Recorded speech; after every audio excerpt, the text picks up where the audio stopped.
Halo guys, kembali Halo, lagi teman-teman. dengan gue Rido Gue Davian. dalam acara Yado. Yadap.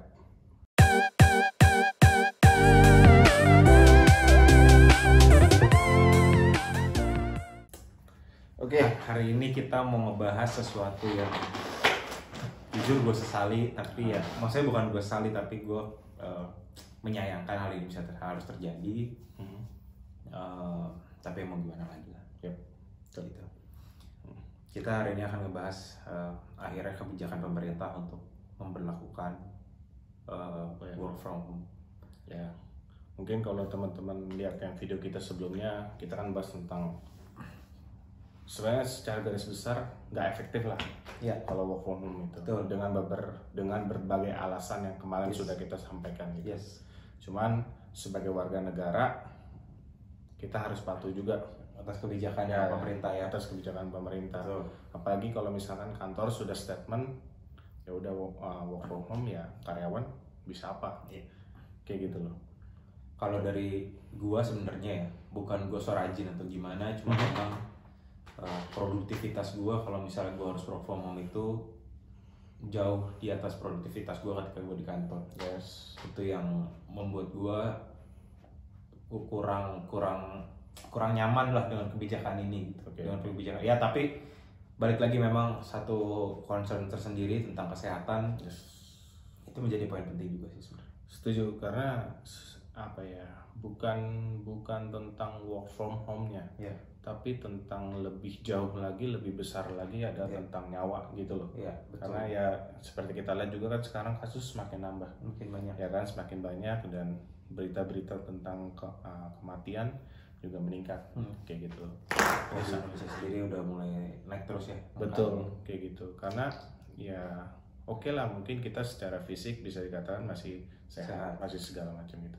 Tapi yang jadi bahaya adalah kalau kita kerja di luar, beraktivitas di luar, tapi ternyata kita sebagai carrier untuk ke keluarga kita, itu yang sebenarnya Betul. dicoba diantisipasi dengan work from home ini kan, mengurangi interaksi sebenarnya. Betul. Gitu. Intinya sih mungkin lebih kebijakan ini untuk karena ya kita tahu lah kalau khususnya di Jakarta ya, di Jakarta karena kita bekerja di Jakarta, domisili di Jakarta, mobilitas kita untuk ke kantor biasanya menggunakan angkutan umum di mana cukup padat, banyak orang di sana, dan ruang lingkup geraknya ya terbatas. Betul. Sehingga antara satu orang dan orang lain ada kemungkinan untuk penyebarannya lebih cepat. Setuju. Akhirnya mungkin itu konsiderasinya kenapa kita harus menekan angka suspek dari yang kena virus ini dengan cara mau nggak mau bekerja di rumah supaya di stay at home, gak menulari ke yang lain.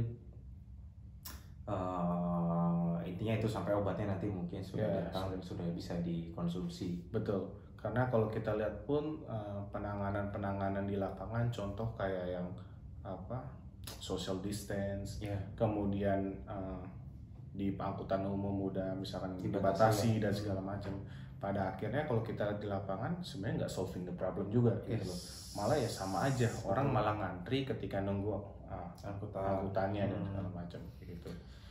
Jadi ya betul kata lo, pemerintah udah coba ngambil langkah untuk ambil obat. Betul. Ya, walaupun sekarang masih 5.000 angkanya kalau nggak salah 5.000 ya. Dan tapi ya dalam pesanan untuk 2 juta obat lagi yang ya maksudnya masih dalam pesanan gitu, yang sudah fix kan baru 5.000. Betul. Itu compare tuh angka yang penderita di Indonesia, kalau yang di-share pemerintah mungkin masih memang nutup lah ya. Masih nutup gitu. Sebenarnya gitu. Apalagi kan kalau 5.000 ya cukup banyak lah ya. Cukup banyak gitu. Nah terus kalau gue sih ngeliatnya gini sebenarnya ya. Kalau gue dari sisi karyawan menghadapi work from home ini plus minus sih sebenarnya. Satu hal ya tentang kesehatan, tapi di sisi lain kalau misalnya pekerjaan kita kan intensitasnya cukup tinggi ya. Benar. Pekerjaan cukup tinggi intensitasnya sehingga membutuhkan kolaborasi itu juga cukup intens dengan tim lain. Jadi kalau dengan WFH ini sebenarnya agak mengganggu dari sisi pekerjaan.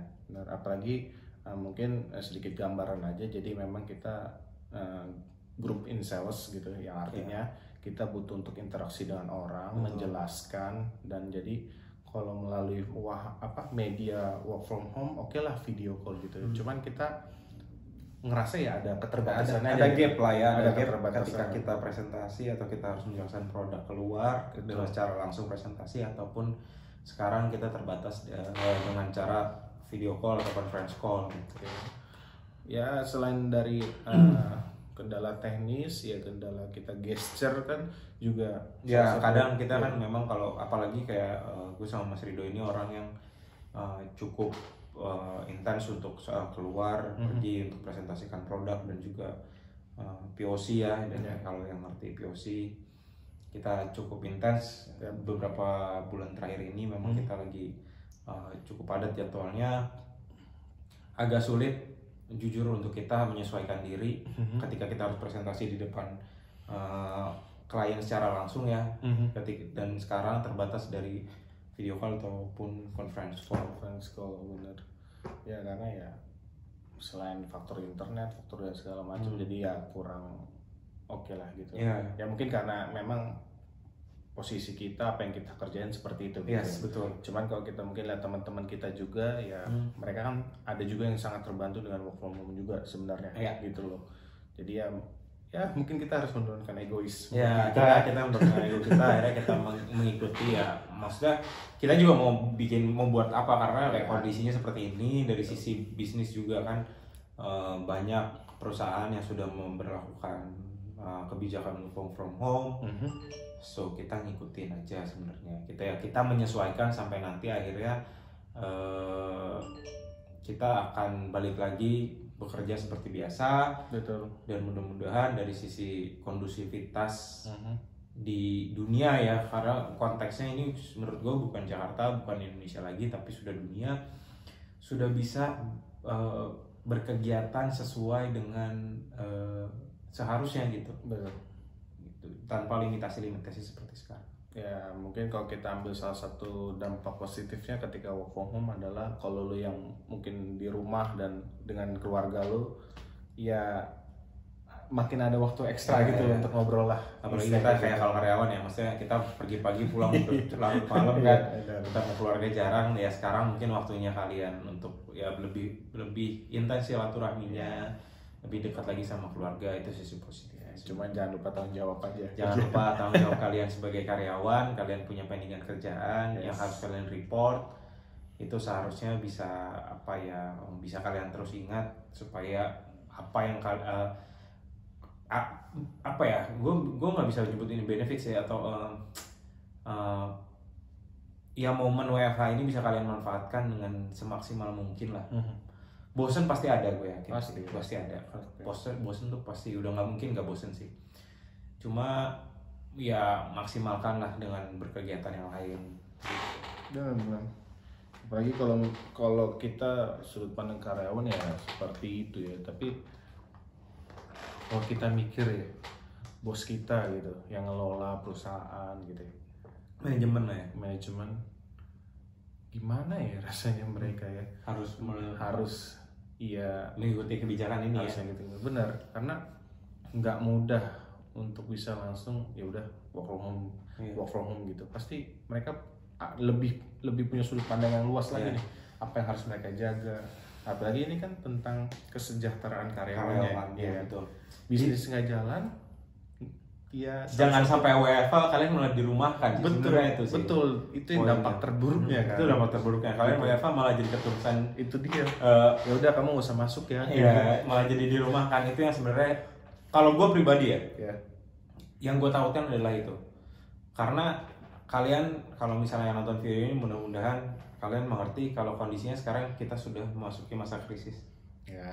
Itu fakta yang harus kita terima. Dengan adanya virus ini, Indonesia kena dampak yang cukup besar dari sisi ekonomi. Mungkin itu juga jadi alasan Pak Presiden untuk tidak memberlakukan lockdown. Karena kalau lockdown, kegiatan mati, ekonomi kita bisa hancur. Ya, jadi mungkin kita sebagai warga negara juga lebih bijak lagi ya dari saat menyuarakan pendapat ataupun suara gitu. Karena gue yakin sebagai seorang presiden dia sudut pandangnya lebih luas lagi. Kayak gitu, dia harus mikirin segala aspek. Bukan berarti gue pro Jokowi ya di sini, tapi kita lihat kalaupun kita jadi pemimpin, ya kita akan melakukan yang sama. Betul. Jadi sebagai seorang pemimpin itu nggak hanya sekedar jadi A gitu, tapi dia harus melihat sudut pandang dari orang-orang yang lain, dari mereka yang benar-benar tahu lapangan kayak gitu loh. Jadi ya kalau gue sih kalau misalnya ngomong dari sisi andaikan manajemen ya, akan berat rasanya menurut gue ya. Akan berat rasanya untuk mengikuti kebijakan ini karena apalagi kita yang di dunia startup gitu, yang mobilitasnya tinggi dan juga speed of change cukup tinggi. Tuntutan pekerjaan kita cukup besar. Dengan yang work from home ini koordinasinya agak susah sebenarnya ya. Walaupun ya ada video call conference, tapi tetap balik lagi kayak tadi. Semua startup rata-rata kan mengaplikasikan budaya collaboration ya.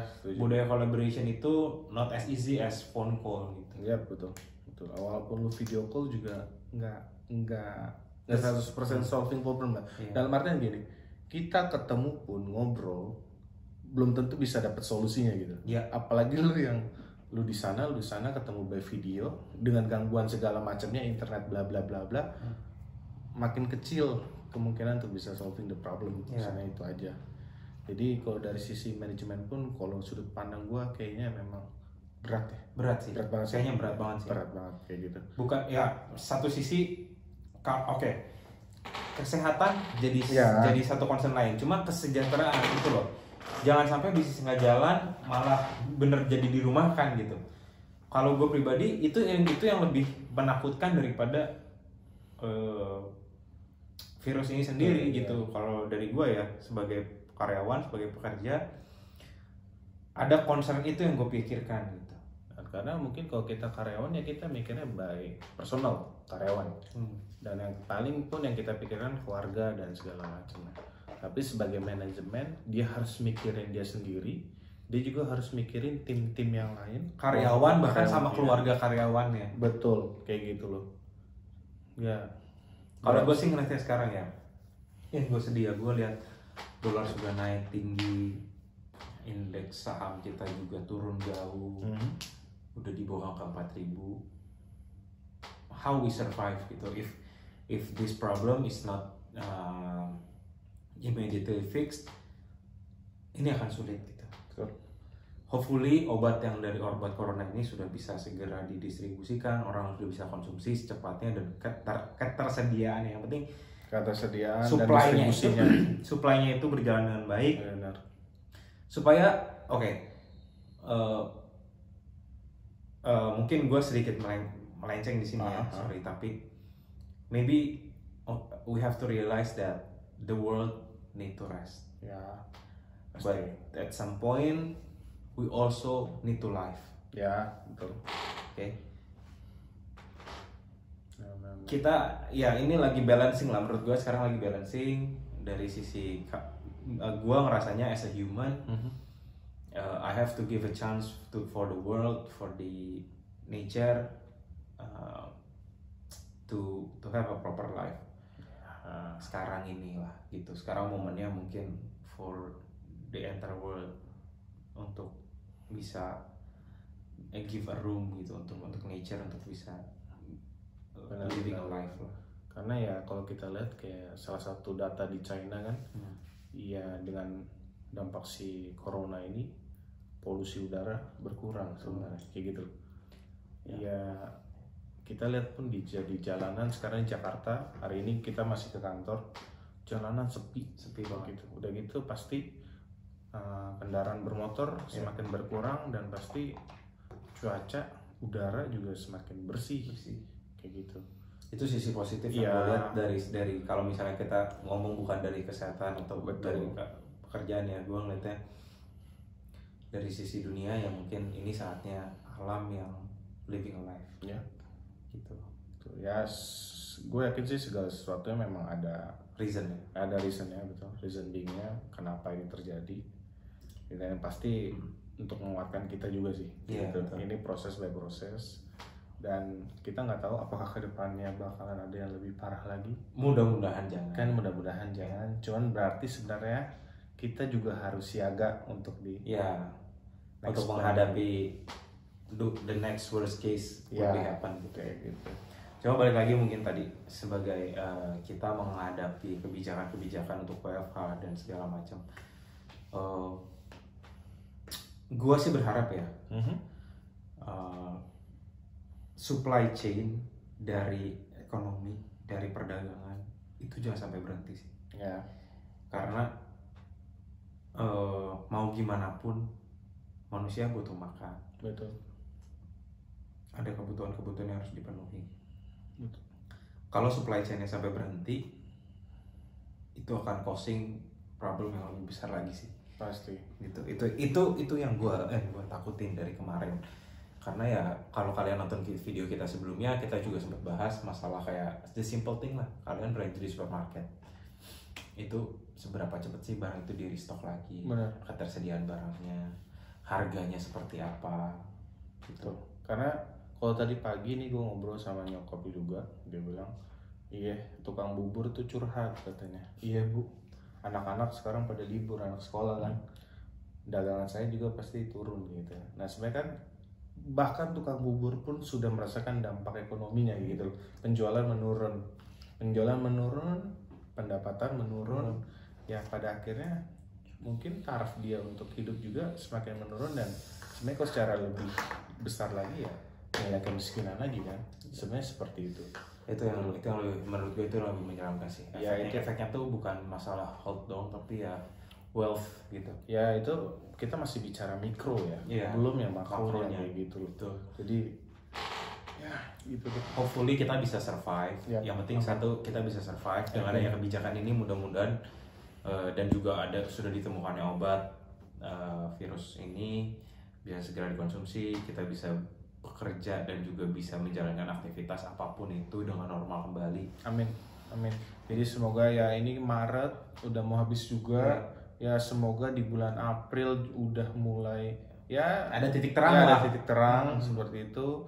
Obat sudah datang, orang-orang yang mungkin tadinya sudah terkena corona bisa juga disembuhkan. Jadi mereka yang sudah sembuh juga impactnya ke orang-orang bahwa mereka sudah pede lagi untuk beraktivitas, bahwa even sekalipun mereka nanti terkena sudah ada obat-obatnya ataupun vaksinnya.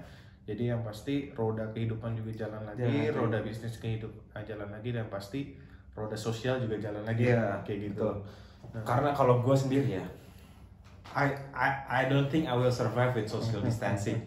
For sure, I'm not gonna be surviving those kind of conditions sih. Orang yang kayak gue nih ya, mungkin kalau yang tahu gue mungkin you'll know that I will not survive social distancing. I will not survive, for sure. Period. Kalau gue mungkin di 1-2 hari pertama masih kuat lah gitu ya. Walaupun gue harus naik turun rumah gue untuk melakukan sesuatu kegiatan, tapi mungkin 3 hari lewat, 4 hari lewat, seminggu lewat, bosen juga sih. Masa iya lu tiap hari kerjanya di rumah tidur gitu nggak? Gue nggak sih. I will not survive for sure sih. Gue nggak akan bisa survive untuk hal itu udah pasti hal yang harus gue hadapi.